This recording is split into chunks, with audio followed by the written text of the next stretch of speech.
Les vies sans interdit. Bonjour Elisabeth.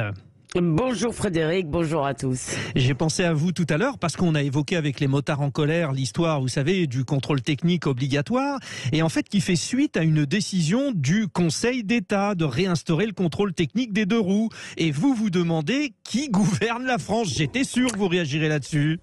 Eh bien oui, parce que, alors là je vais pas parler du fond du sujet, je suis d'accord avec votre auditeur, enfin votre invité de 7h45, Ouais. mais on assiste là, on a là un nouvel exemple du dessaisissement du pouvoir exécutif au profit d'instances qui ne sont pas élues. Alors la Commission européenne, le juge administratif en l'espèce. On pourrait aussi citer les autorités administratives indépendantes comme l'Arcom par exemple, l'ex-CSA, qui décide ce que nous avons le droit de voir sur nos écrans. En réalité, la marge de manœuvre du gouvernement ne cesse de se réduire. Alors, sur l'affaire des deux roues, celle qui nous occupe aujourd'hui, le Conseil d'État invoque en effet deux séries d'arguments pour décréter que le gouvernement n'avait pas le droit de revenir sur sa décision. Alors, ces deux séries d'arguments, ce sont la conformité au droit européen. Il dit que les alternatives au contrôle technique sont insuffisantes puisque tout ça part d'une directive européenne.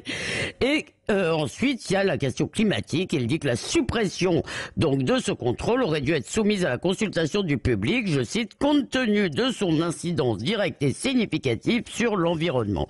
Alors, c'est vous qui me l'avez signalé d'ailleurs, cher Frédéric. Oui, hier, les ours. le Conseil d'État a également invalidé les tirs d'effarouchement des ours. Donc, si j'ai bien compris, on tire en l'air pour leur faire peur. Ça a été mis en place en 2019 pour prévenir les attaques de troupeaux. Eh bien non, il paraît qu'on n'a pas le droit de le faire parce que ce serait pas gentil pour les femelles, ça leur ferait trop peur et tant pis pour les chèvres. Oh, elles sont tellement belles les chèvres en plus. Oh les biquettes, oui.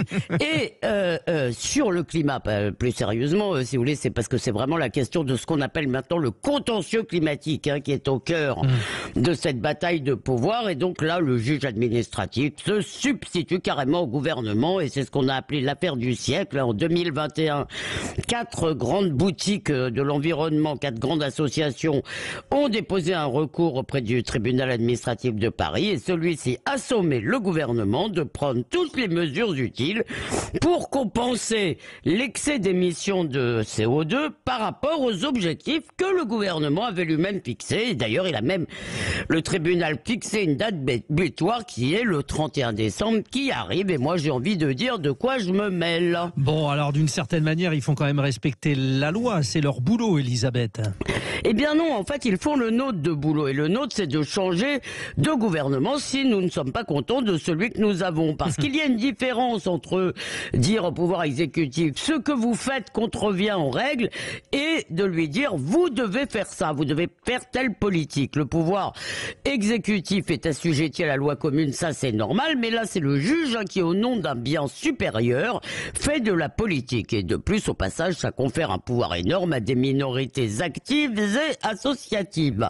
Alors bien sûr, vous me direz certainement, cher Frédéric, que ce sont les gouvernements qui se sont volontairement dessaisis, privés de pouvoir au profit de l'Europe ou de juges qui, eux, étendent sans cesse leur propre pouvoir par jurisprudence. Il faudrait d'ailleurs citer aussi la Cour européenne des droits de l'homme qui défend le droit d'individus souvent peu recommandables contre celui des peuples de se protéger, par exemple en annulant les expulsions de djihadistes. Enfin, le résultat de tout cela, c'est qu'un nombre croissant de décisions échappe à l'exécutif, donc aux électeurs. Eh bien, dans ces conditions, annulons les élections, ça nous fera des économies et si ça se trouve, ce sera même bon pour la planète.